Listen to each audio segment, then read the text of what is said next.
ఇది గమ్మత్తున్నది. ఇంకొకటి, హన్మకొండ జిల్లాలో హిడ్మా ఫ్లెక్సీ కలకలం. మా కామ్రేడ్ హిడ్మా అని రాసుకొచ్చిళ్ళు వేలేరు.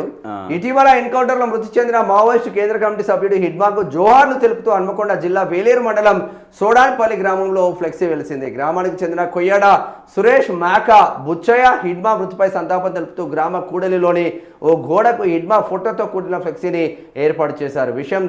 విషయం తెలిసిన పోలీసులు సురేష్ బుచ్చయ్యను అదుపులోకి తీసుకున్నారు. వారిపైన కేసు నమోదు చేసినట్లు ఎస్ఐ అజ్మీరా సురేష్ అంటే చిత్రహింసలకు పెడతారు.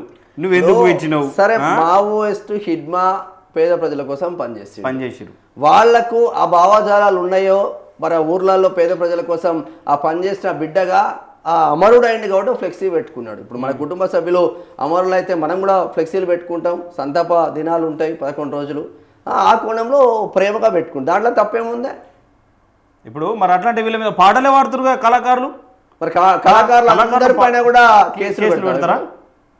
ఇప్పుడు కళాకారులు పాటలు పాడుతున్నారు. ఛత్తీస్గఢ్ పోయి చాలా మంది యూట్యూబ్ ఛానల్ వాళ్ళ జీవన వైవిధ్యం ఎట్లా ఉంది, హిడ్మా తల్లి ఇప్పుడు ట్రెండింగ్ లోకి వచ్చింది. హిడ్మా తల్లి పరిస్థితి ఎట్లా ఉందంటే కనీసం జాకెట్లు కూడా లేని పరిస్థితి.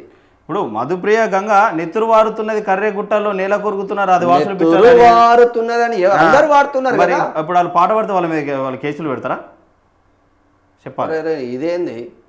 ఇప్పుడే అన్నాడుగా మా రేవంత్ రెడ్డి, మేము ఫ్రీ స్వేచ్ఛ ఇచ్చినాం కవులకు కళాకారులు అంటే. సంతాపం ఫ్లెక్సీ పెట్టుకున్నందుకు కూడా పోయి కేసులు పెడితే వాడు ఎటు పోవాలి? మరి సోషల్ మీడియాలో మొత్తం ఇల్లదే పెడుతున్నారు మరి మద్దతుగా. అంటే హిడ్మా ఫ్లెక్సీ పెట్టుకుంటే కేసు నమోదైంది అన్నాడు ఇప్పుడు. అంతేనా మీ ఉద్దేశం? మరి అదే హిడ్మా పేద ప్రజల కోసం పనిచేయకపోతే హిడ్మా చనిపోయిన తర్వాత మొత్తం పక్కన ఉన్న గిరిజన గ్రామాలు కావచ్చు, ఆదివాసీ గ్రామాలు కావచ్చు, 10 కిలోమీటర్లు నడుచుకుంటూ అంత్యక్రియలకు ఎందుకు వెళ్తారా?